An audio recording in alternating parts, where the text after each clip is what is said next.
All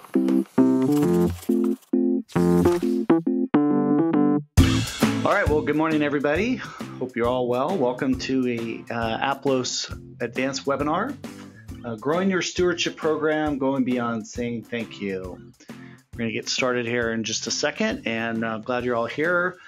As more and more people are joining us, we're going to get going. Thank you, by the way. Thank you for taking time out of your busy schedules to join us for an Aplos webinar. I hope that you'll find our time together to be helpful and productive, and you can walk away with some tips and tricks to improve your fundraising program.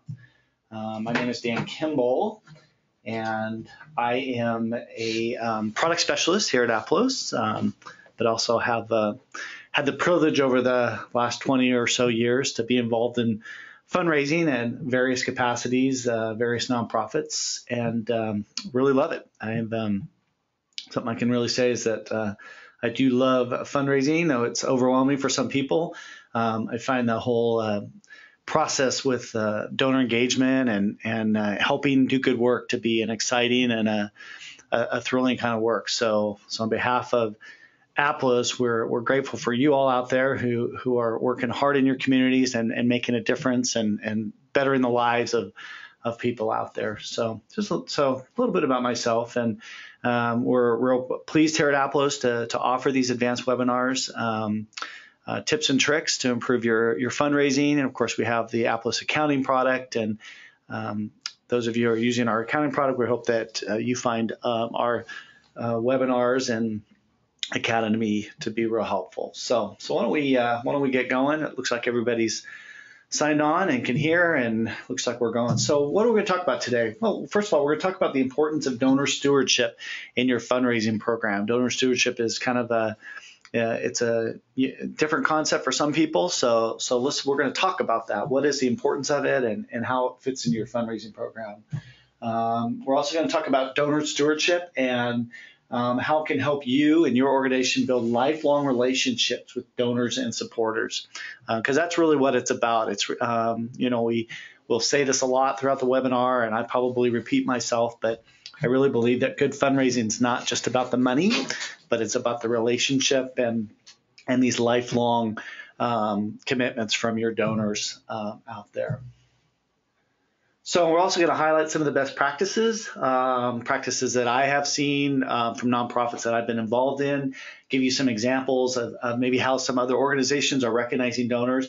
The idea here is to not overwhelm you. The idea here is to you walk away with one or two maybe little nuggets that you could take away and implement in your organizations, or even improve upon as well. So, the idea here is that this is much deeper than just saying the mandatory thank you, the acknowledgement letter after a gift. We're going to really get into a little more deeper of that. And then finally, we're going to look at how a strong stewardship program can grow your fundraising efforts. So with that, we'll kind of get going here and kind of set the stage and hopefully get you excited about your own donor stewardship. So by way of introduction, we're going to kind of look at where stewardship fits in the big picture of fundraising. And it really is the core of a good fundraising strategy. What donor stewardship does is it shows the donors that your organization can be trusted with their money, because they're trusting you. They're making a commitment to donate, to give their money, it's not just appreciating the gift, but it's also showing the donor about how to use it wisely. Unfortunately, however, many nonprofits, lose donors over time, or donors don't increase their giving because maybe donor stewardship doesn't become an important part or important priority. It gets lost in the kind of the hustle and bustle of the nonprofit world. We all know that whether you're a big organization, a medium, or a small, that many of the nonprofits out there are putting a lot of balls in the air. You're juggling a lot of things, and it's easy to kind of forget about some of the real basics about kind of making those donors feel appreciated. Again, not just sending them a letter to say thank you for your gift, but also doing some things that help them feel engaged. So that's kind of really what we're going to dive into today. So by way of introduction and to kind of help set the stage, I want to spend a few minutes and talk a little bit about the donor, what we call the fundraising pyramid, and where does stewardship fit in that. Now, if the fundraising pyramid is a new concept for you, it's something that maybe you aren't as familiar with, I want to kind of set that up. The fundraising pyramid, it's a concept that's been around for a long time for fundraisers, and really the main idea is that it's looking basically about how donors are introduced to your organization. In other words, how do they come to you? And once they give, whether it's their time, treasure, or talent, maybe it's a volunteer or a gift, from the first gift, over time, how does that donor grow their giving to the organization? So you can see on this pyramid, you have at the very top bequests, and why it's at the top is because that's going to be your smaller percentage of big gifts over time. In other words, typically nonprofit's not going to get a large major gift or even an estate gift without having a relationship with that donor over a period of time. So you can see at the bottom you bring donors in through special events or fundraisers or different activities in the community where they become aware of your organization. From awareness, they become knowledgeable, they become concerned, and then ultimately they give a gift. And from there, they're in your system. Hopefully you're all using good donor software out there. That's something in this day and age, it's really critical as a good fundraising shop that you're doing more than just managing a whole bunch of spreadsheets. So reach out to Aplos if that's something that we can help you with and help you talk about. But you want to grow not only the relationship with donors, but hopefully they're giving over time. Now, in regards to the pyramid, if you do any kind of reading about this concept, a lot of people think the pyramid might be a little outdated or it's not as relevant, and some people call it a funnel. So what we did is we flipped that pyramid and we turned it into a donor funnel. And the reason why is because years ago, there was really only just a few ways in which people came into your organization. It was typically by like an old-fashioned phone-a-thon, something you would see like on public television or public radio, maybe through a direct mail, which is like snail mail. You get a appeal in the mail, or just a personal introduction. Well, today, as you all are aware and know, there are so many different ways in which you can learn about an organization, including websites, text messaging, events, snail mail, social media. So there's all these different ways in which potential donors or existing donors can touch your organization, and that's how they come in is into an introduction into your organization. So you see they're brought in, they kind of go in the funnel, and then from there, hopefully they become donors, and then from there, hopefully become lifelong friends. So you can see a different way. We took the pyramid and we turned it upside down into a funnel, and you're going to see in a minute why and how stewardship falls into this. And in my experience, people that talk about the pyramid, they don't always talk about stewardship as an actual step. And this is what I believe is to be a huge miss, because once you capture your donors, as you see here in the funnel or the upside down pyramid, you capture them with emails, you capture them in different ways. You begin to nurture them, you begin to get to know them. Hopefully we use the word convert. That's a direct mail term. But the idea is you get them hopefully giving and becoming more committed to your organization. You partner with them, and then you begin to steward that donor. Let me put it to you kind of in a different way. So you identify potential donors, you do your research, you find out who they are. I like to use a term. It's almost kind of a little bit like a dating, dating situation where you're getting to know how that donor ticks, what that person likes, what they don't like, how they connect and identify to your organization. Once you do a little research, you do some cultivation, which is, again, just a way to kind of feel that donor out, get to know them, find out what they like about your organization, what their experiences are. Are they a recipient of the goods and services from your organization? And then at some point, they're asked to get involved. They're asked to donate. And then from the donation part, this is where stewardship comes in.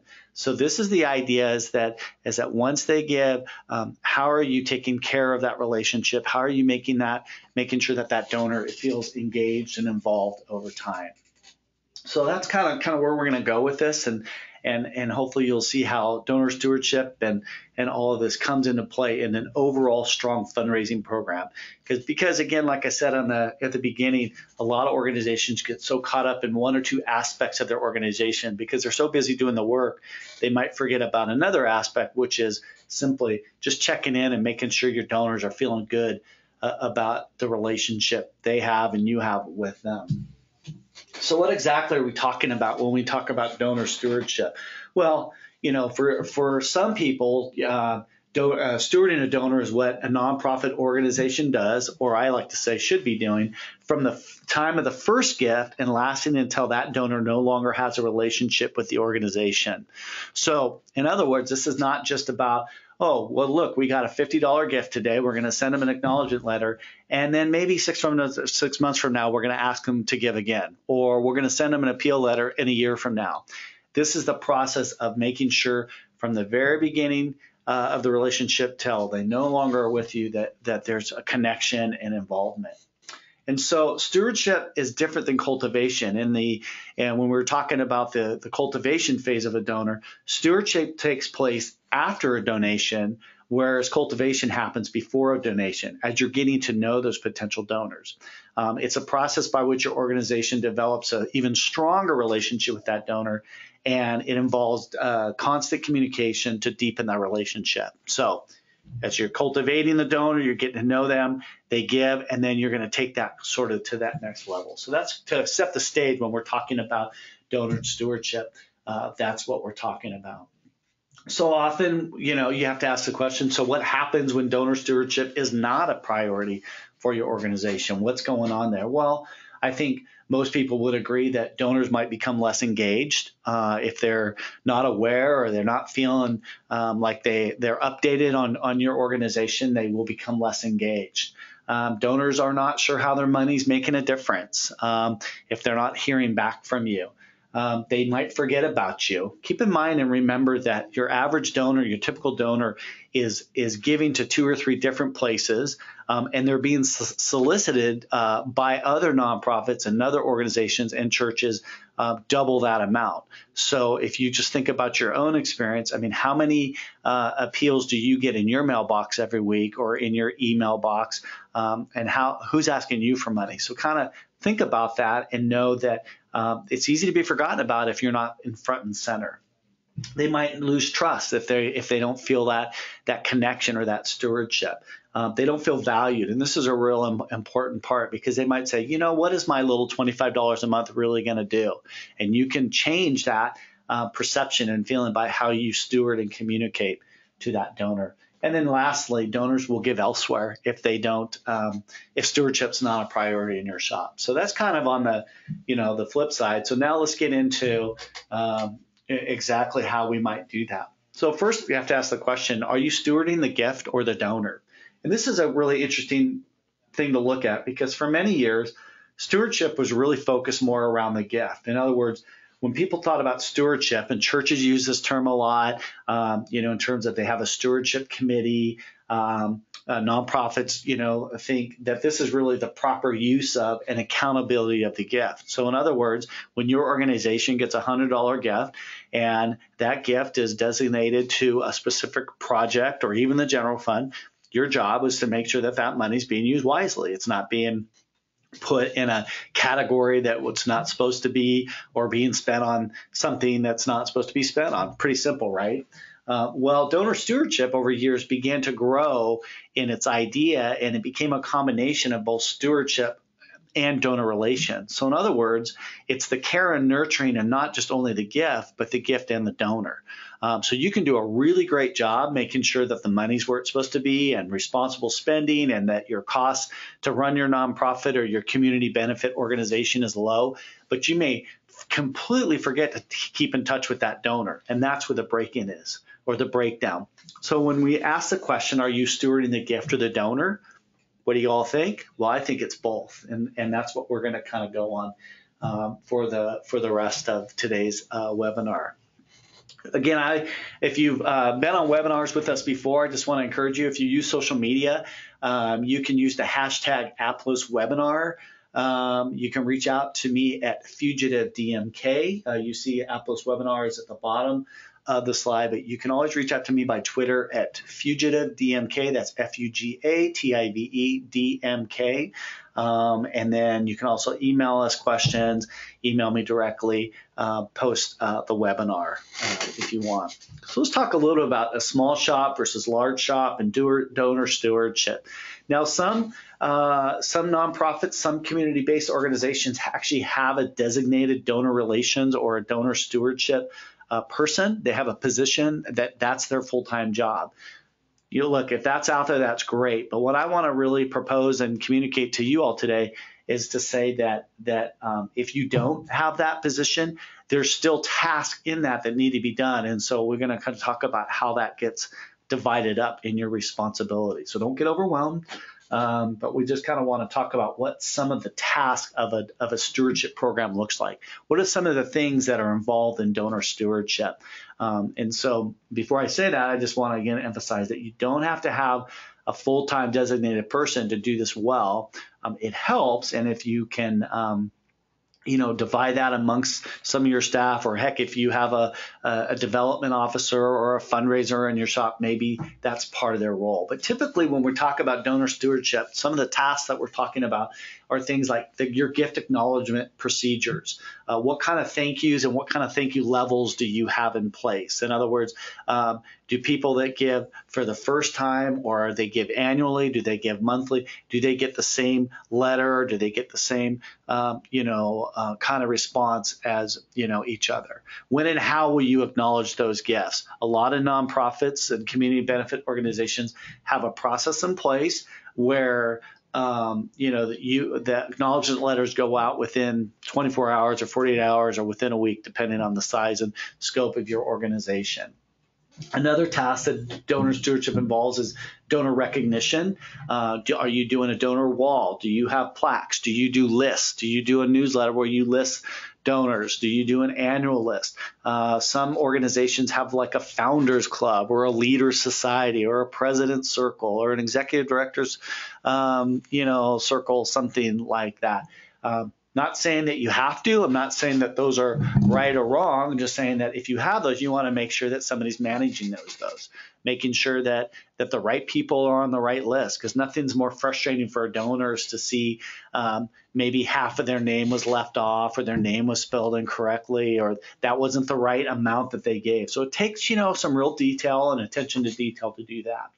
Donor events would be part of stewardship. That means that's different than, say, a fundraising event. That would be an event that's specifically for donors to come and gather. It could be as simple as a thank you or an opportunity to get your donors together.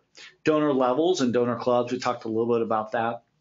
Reporting, how are you reporting back to your donors? That involves, personalized letters and reports about how their gifts are being used. If they give to a specific fund, if they give to a book tutoring or an after school fund, are you showing them a report about how their dollars were used and how many people were involved in that program and the kind of impact that it was having? And then finally, engagement and volunteer opportunities. This is sometimes where a lot of organizations maybe miss a little bit, is they forget that for donors, they also want to be engaged at other levels, and there's tons of volunteer opportunities.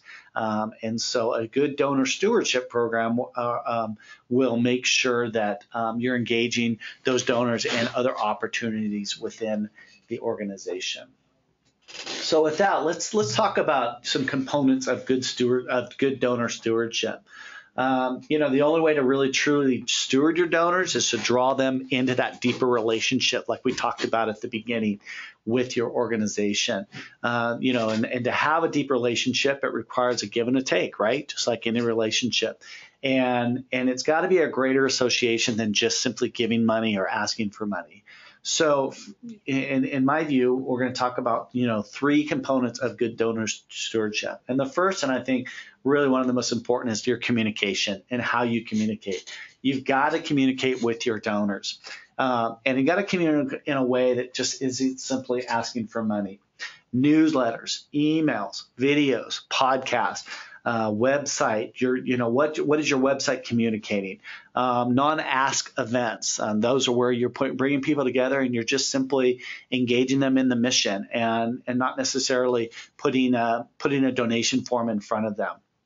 These are great ways to communicate and to steward your donors. What this basically is, it's the difference from, oh, look how great we are, to, hey, look at what your money's doing and the difference it's making in our community. That's why more and more people are using the term community benefit organization, not nonprofit, because what you do is benefiting the group of people that you reach out to and serve. So communication is a core component of good donor stewardship. Next is how do you get your donors involved? It's a great component. Donors tend to stay connected with organizations that not only just engage their minds, their hearts, but their bodies in addition to their wallets. In other words, get them in action. Ask your donors to volunteer. Are they serving on committees? Are they on your board? Get them active on behalf of your organization and have them participate in your fundraising. And I, again, kind of emphasize this and again about getting them involved. There's a lot of ways in which donors can do things like I'll talk a little bit down the road about advisory committees, and there's other ways to get them involved. So you really want to keep them involved and engaged. And then thirdly, and a third component of good donor stewardship is ask them what they think. Now, this might be a little scary for some folks out there. They think, well, gosh, what if they say something negative about me or my organization? Well, sometimes when we're so involved in the work that we do, we forget to take a step back and go, good feedback from outside is really healthy. And so when was the last time you asked your donors for suggestions on what you could be doing better? It's a very powerful and effective way to kind of keep you sharp as a nonprofit leader or as a church or as a organization. What could you be doing better? Have you had a roundtable, or have you formed an advisory group? Advisory groups are very, very powerful, and that's just simply a group of people that can come and bring. Maybe it's bringing business people together. Maybe it's just bringing people with life experience to say, hey, are we connecting with you all out there? Is our mission consistent? Are we doing the work that's consistent with what you think we are? Really great way to engage those. Show your donors that you care what they think, and engage them, respect their suggestions and their concerns. So offering good feedback. So 3 components: communication, get those donors involved, and ask them what they think. The next part of the donor stewardship component we're going to talk about is creating and implementing a stewardship plan. Now, if you've been on any of our other webinars, I did one a couple of months ago where we talked about the fundraising plan, and it's really the same idea. The same way hopefully your organization does some kind of strategic plan, your goals and objectives for the year, and within that you have your objectives, your goals and objectives of the actual program of whatever organization you represent, but then also your fundraising plan. But I'm going to really encourage you to create and implement a stewardship plan.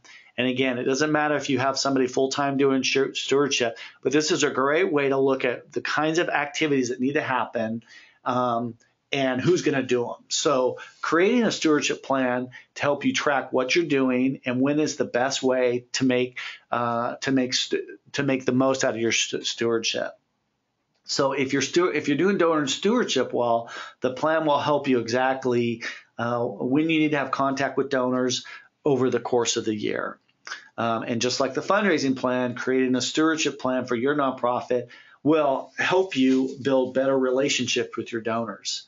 And I believe it will ultimately result in stronger loyalty and also more donations over time. So I'm sure some of you are already asking and getting ready to type in the question box, what does a stewardship plan look like? Well, let's talk about that a little bit. What are the components of the stewardship plan? So I would encourage you to kind of lay out your donor stewardship, whatever size. Well, the first is well, look at, and you can do this in an Excel spreadsheet or on a Word document and create a column. You call it an action column. What's the action? Maybe you need to do a donor list review. Maybe you need to do hand written thank you cards, thank you letters. Maybe you're going to do a donor event in the summer or in the fall. Are you going to have donor appreciation items done? What that is that's, we like to call them tchotchkes or logoed items, meaning that maybe you have a magnet or a pin or a coffee cup or a T-shirt or something that has the logo of your organization on them. So what's the actual action? Who's the audience? Is this action? Is this thing going to happen with all your donors? Is it going to happen to a certain group? Some organizations will recognize or do something special for groups of, say, donors at $250 and above for that year or that quarter. It's very common to have sort of a top 25, maybe a special recognition for some of those top donors or the donors who have given the longest, something like that. We call this segmented groups, where you take the data in your database. Hopefully you're all using a good database, and you're saying, what do I want to pull out? Maybe you pull a list of the people that haven't given yet this year, and you do a little something special for them, saying, hey, we miss you, kind of thing. First-time donors, you kind of get the idea. So you have an action, you have an audience. Who's going to do it? Is it the executive director? Is it the staff? Is it the board chair? Is it volunteers? So again, to kind of help put this into play, let's say you're going to do a thank you card to a group of people, and maybe it's donors who've given $50 and above in the last quarter. And then your staff is going to get together and you're going to write thank you cards to that group. Another thing people forget to do is what's your budget? How much are you going to spend on donor stewardship throughout the year?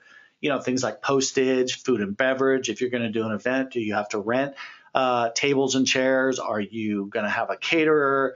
Are you going to do logoed items that year? So put a little money in your budget, and we'll talk about that towards the end, about more specifically about that. But it's important that you budget the cost. And then last and most importantly, what's your time frame? Are these weekly actions? Are these monthly, bi-monthly, annually? And there's really no right or wrong on this. What it is, it's important that you're just doing something. So maybe you're a small organization and you're doing one event a year, or a thank you card writing session one time a year. Either way, write it down, get it out there, and kind of put together a good stewardship plan that you can work with that's realistic. And make sure you contact me. Again, we're at #AplosWebinar on Twitter. At FugitiveDMK is my Twitter account for additional questions, and we'll have some question and answers at the end. So also remember that good donor stewardship means being donor-centered. This is something that we're talking more and more about in the fundraising world. There's probably the two areas that I probably see the most talked about anymore is being donor-centered and telling good stories, storytelling. Those are sort of the two, I would call them trends. I don't like the word trends because it really has been there for a long time. It's just kind of front and center right now. But a lot of times, and this is not intentional, it just kind of happens, is that we become so involved in the work we do. We like to talk about, look at us, and how hard we're working or the difference we're making. We forget to include your donors in that language. So it's a you versus we. It's language that makes the donors feel included and appreciated. A very great example of that is, when you're writing a thank you or an acknowledgement or a special thank you, you say, because of you and because of your partnership with us, 15 kids have been able to do, whatever that is. So if you can kind of see the difference versus, that you versus us. And then also being donor-centered really means thank again and again those donors. I really don't think you can overthink donors. Now, donors might say, hey, look, you know what? One card a year is fine. Or some donors say, don't send me so much mail. That's all good, but there's still other ways you can continue to make them feel thanked. By picking up the phone and when you see them in the community, you see them at the grocery store and you say, hey, just, thank you so much for how much you care about our organization. And then lastly, reporting the impact of their gifts. That's how you be donor-centered, which means that you're keeping them front and center, you're keeping them in the middle, you're letting them know the impact of what they're giving to. So that kind of, hopefully builds up to really the last kind of part of what we're going to do, and that's, let's talk about some examples and ideas and some takeaways for you all as nonprofits. And so these are examples that I have seen. These are from organizations that I have either worked with, or I actually spent a lot of time talking with other community benefit organization leaders and grabbing ideas. I mean, heck, if you Google in the word stewardship, you can stewardship ideas. You'll get a lot of great ideas. But let's run with that for a little bit. So started off with create a new donor welcome package. I kind of see this more and more. I like this idea. You don't have to spend a lot of money, but what it is when you get a first-time donor or a new donor to your organization, what are you doing to welcome them? Are you giving them additional information? Are you kind of making them feel special, like they've kind of joined a new family? It'd be similar to, getting a membership somewhere, maybe to a gym or to some kind of club where you get a little, hey, you're a member now, welcome, kind of thing. So creating a little donor package. It can be as simple as something in the mail with a magnet or a logoed item. It could be something by way of video. It could be a personal visit. The ideas are open and wide for this, but again, it's creating sort of a unique touch point for those brand new donors to your organization. So that would be a great idea. Another is profiling your donors in your communication, like your newsletter. There's a lot of donors that will say, hey, I just kind of want to stay off the radar. I don't want to be talked about. That's fine. But also find those, it's a great way to kind of brag about your donors a little bit. Use some of that space in your newsletter and talk about a donor. Find ways to profile them and talk about them. And what a lot of times that does, that will inspire other people who become excited by that to give also. Create a stewardship report for donors or highlight a program or service. Now, what this is kind of a unique way. It's a very personalized way you can do this annually. In fact, I recommend it where you can send some kind of report to a donor that's unique for that donor that highlights some of the giving that they have done and where that money has gone to. So you can do it in a chart or a graph. You can do it as a picture, doing a picture of something from the organization. But you can say, hey, this is the fund that you gave to, and this is kind of what's happened this past year with this fund. It's a great way to show impact. It's a great way to remind donors that no matter what level they're giving, it really is making a difference. Stewardship reports are a great thing. Schedule monthly times for making thank you calls. Get everyone involved in making thank you calls. Thank you calls are really easy, low cost. There's no, other than somebody's time, it doesn't cost a lot of money to do thank you calls. One of the organizations that I have worked for here in the Central Valley of California, where Aplos is located, we actually would every quarter, so about 2 or 3 times a year, we would bring board members into our foundation office. We would give them lists of people who have given over that last quarter at certain levels, and we would have them do thank you calls. The board members would do thank you calls. Now imagine yourself as a donor getting a phone call, not from a paid staff, but from a volunteer board member, and what an impact that is. So the value of the thank you call. As an executive director, I would encourage you to spend, block out time on your calendar to say, I'm going to spend 30 minutes today just kind of calling a couple donors, saying hello, thanking them, and getting to know them a little bit. And that can be done by staff. It can be done, from a whole variety of people. And then also tell stories as much as possible. The more you can tell about the work that's going on in a meaningful, impactful way, your donors will really respond to that and appreciate they know what's kind of going on. making a special thank you video. And what I really want to emphasize on this is that when we talk about videos and that kind of medium, we don't really need to spend a lot of money to do that. In fact, I'm going to actually show you guys a clip of a fun thank you video that I found and we'll talk about that in just a second. So I'm going to I'm going to play it. Hopefully you guys will be able to hear that.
All right. So what I love about this video is the fact that in looking at it, it doesn't appear to be, I don't think they spent a lot of money on it. And that's not a put down. That's actually a compliment.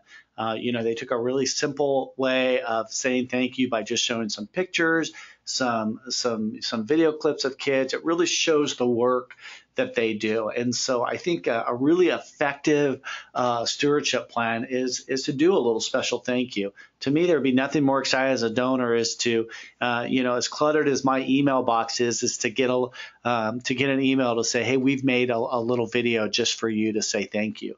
And so really utilize the technology. You can do really nice stuff on an iPhone or a small camera. A lot of cameras shoot video now. And so I thought it was a really great example of trying to make that point was that group. So, and again, this is a message of appreciation, not necessarily an ask. You're not trying to make people feel guilty. You're not, all you're doing is just saying, hey, because of your partnership, this is what we're able to do. And getting kids to say thank you is great. There's lots of examples on YouTube. If you put a donor thank you or a stewardship thank you or just a thank you video on YouTube, you'll get a lot. Universities do them really well. Lots of great examples out there that I think you can grab onto. So with that, we'll kind of keep moving.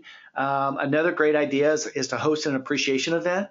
And with that, I want to encourage you if you do an appreciation event, and that's where you invite a group of donors to get together to say thank you. Maybe you're going to recognize somebody or a group of people, but I really challenge and encourage you to make sure you leverage your organization by having the events on location as much as possible. And I say that as much as possible because sometimes it's just not realistic because maybe you're an organization that does a certain kind of work that can't happen, or you have logistical problems. But it's really amazing what happens with donors when they can come on site and maybe they can get a tour. You'd be surprised at the number of people that give to an organization and they don't know some of the people and some of the things behind the scenes that happen. So having events, again, these are just appreciation events. You don't necessarily have to spend a lot of money. You can do them pretty inexpensive, but it's a great way to introduce people to a deepening their understanding of the work you're doing, meeting the staff, and and having your staff there, not just your executive folks. And another point on that is that if you do appreciation events, be sure and you make sure that somebody, you're always going to have probably the executive director or the board president, or some of the higher up folks will say something. But it's really important that you have testimonials from the recipients of those programs or services, students and people that were part of the program of whatever you represent. So nextly, get your annual report digitized and viral. What that means is that for me, there's nothing more frustrating than an annual report that gets put out once a year and it sits. Most people get an annual report in the mail if you do one of any kind. And they look at it, and many times it sits on a coffee table or even goes in the round file pretty quickly thereafter. So a really great way. And annual reports are very effective. You don't have to spend a ton of money on them, but they're a really great way to kind of show. We like to use the word transparency. So you're showing donors and the community out there that the work you're doing, how the money's being spent, and that you're being responsible, you're being good stewards of that money. But also, a great way is you want as many people to see it as possible. So to convert it into a PDF file, get it on your Facebook page, get it on your website, have a little section where people can look at it and try to get it out there that way. And then really encourage you to keep updating and changing your thank you letters and how you communicate to your donors. For me, I give to a number of organizations monthly, and I get sometimes a little, I wouldn't say frustrated, but to me it gets a little boring if I get the same thank you for your gift every single month. It's nice when I get a little extra touch, even as much as having the executive take those thank you letters and making a personal note on them, those kinds of things. So a good stewardship program is going to always be reviewing those letters. I worked for a foundation where we changed the acknowledgement letter every single month. So all our monthly donors got a different thank you letter every single month. And I think it's well worth the effort to do that because they're showing that you care. Another good thing to do is, or I've seen this done a lot, is taking out an ad in the local newspaper on National Philanthropy Day. Now, if you don't know what National Philanthropy Day is, that's put on by AFP, which is the Association of Fundraising Professionals. They're a national organization that tries to kind of increase the visibility of philanthropy. They have local chapters. You can probably find one in your community. And they put on one day a month. It's usually in November, what they call National Philanthropy Day. And it's just a way to increase philanthropy and giving and donors throughout our communities. And what I'm seeing more and more is on that day, nonprofits and community benefit organizations will actually pull out an ad and say thank you. Some will actually pool their money together, where 3 or 4 nonprofits will get together and they'll purchase an ad and they'll just say thank you. And it's a really effective way. It's also a really effective way to honor a family or a major donor in memorial. Maybe someone has passed, and as a nonprofit, you've benefited from that family. What a great way to honor the family with their permission is to run a photo and a little bio or a highlight of how that donor made a difference to you. Generally make an effort to get to know your donors. Phone calls and visits are powerful, so powerful. I think a lot of times, what we like to say in this is we're moving from a transactional to a transformational relationship. In other words, it's no longer just about them giving you $50 or $1,000 or whichever. This is now about that relationship, that deepening relationship. So pick up the phone, go visit your donors, find out and make sure you're leveraging your donor software to track birthdays, anniversaries. If maybe one of your donors is going to have a surgery, if they're comfortable with you and you're comfortable going and visiting them, sending flowers, things like Valentine's Day. Maybe one of your donors lost a spouse in the past year, and you want to kind of brighten up their day, kind of thing. So really get involved in life events, and I really want to encourage that this is about authentic and genuine relationships, not, oh well, I have to do this because they're a donor. This is about really becoming in a relationship with those donors, and that's really what we're talking about. And when we talk about good donor stewardship, it's not salesy, it's not meant to be schmarmy. What it's really meant is that donors are your friends, and you will have lifelong friendships with some of these donors. And I've seen that firsthand. I personally have donors that I would consider friends over time through the work I've done in nonprofits. And then nextly, resolve any donor complaints and issues within 24 hours. Now, this is something that this kind of goes more on the maybe the negative side of things. It's not the most fun part of our job, but it's a core of being a good steward and being a good listener, which is a key to good fundraising, which is if donors are frustrated or they have concerns, maybe they read something in the paper, they heard something about the organization, they have any concerns, address it. They may not give them the answer they want. It may take a little while to resolve, but the point is that if you show that you care and you're working on it, resolve those issues and get back to them quickly. Don't bury it. And I've seen that done as well. And make sure that you're listening to them.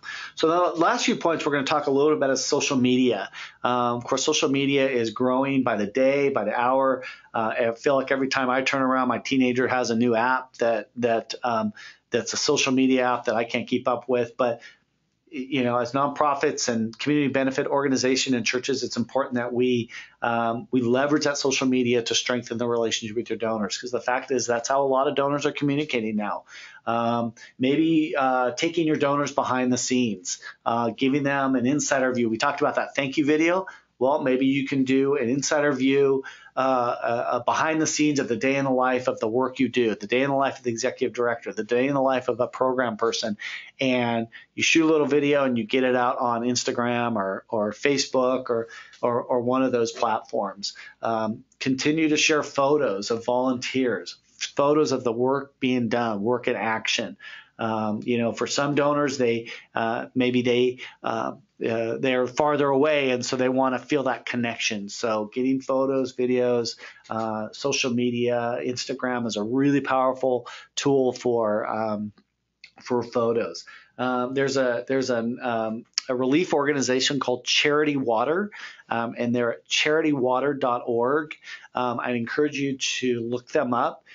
They do just really nice, very positive, impactful how they show photos, not a lot of text, but powerful photos with short captions that really give you an idea of what a difference dollars make in providing clean drinking water throughout the world. Charitywater.org is a great example of that. And then always be thinking of new ways you can acknowledge your donors and supporters on social media. And sometimes it's helpful just to stop and think from your donor's perspective. Think yourself as a donor. Think about the organizations you give to as a donor. What's something that might surprise those donors? What's a unique way that you can do something on a stewardship level that might surprise them, that might be different, that might them really feel engaged. So I do understand that social media can be a little overwhelming, but there's a lot of great resources out there, and also there's a lot of young people who want to be active in social media. So I'd really encourage you to, if you have fears or concerns about social media, to kind of embrace it and use that to your benefit to tell your story. So there's kind of a series of ideas, best practices. I'm sure there's more out there. If you have some you want to submit to us, we'd love to see those. We will have a recording of this available. So if you missed some of these points, we'll have the slides available as well as a recording of this webinar. So with that, just kind of want to recap and kind of start coming to a conclusion by saying, and really kind of the main point of all of this is by saying that a strong stewardship program can really help grow your fundraising efforts. It's not trickery. It's not. It's what it is. It's if you keep people engaged and involved, they're going to only want to do more down the road. And it is a lifelong and it's a long-term process. None of this stuff happens overnight. So again, I would encourage you that if you're already doing some donor stewardship, give yourself a pat on the back, and look at some ways that you can do some more. If you're not doing any at all, don't beat yourself up. Just encourage you to take one or two things and implement small and kind of grow from there. And I think you'll really see the benefit and really understand, how you go from, as I said earlier, from transactional to transformational. So with that, we're going to open up some time for some question and answers. And we'll answer a couple questions. We have a question here about somebody here is overwhelmed. Where do I start with fundraising? It seems like it's a lot. I agree, it is a lot. I think just kind of as a starting point, if you are interested in more fundraising tips and tools, you can actually access the Aplos Academy. We have a whole series of fundraising tips and suggestions and ideas. We have past webinars. You can also do that with our Aplos accounting platform. And that would be a good place to go. The internet has a ton of tools out there. Twitter has a lot of fundraising experts, fundraising gurus out there on Twitter. Other ideas? Thank you. Yes, and we will have a video. Not video. I'm sorry. We'll have an audio recording of this available. Great. Okay. Okay, well, again, I want to just say thank you for joining us for our Aplos Advanced Academy. We'll be coming back in July with new topics, so you'll be getting emails, information about that. Stay in touch with us, and if you have ideas or suggestions of things you want to hear more about or learn about, shoot us an email or utilize Twitter. And again, we thank you and hope you enjoy your summer. So thanks for joining us, and we'll talk to you all again soon.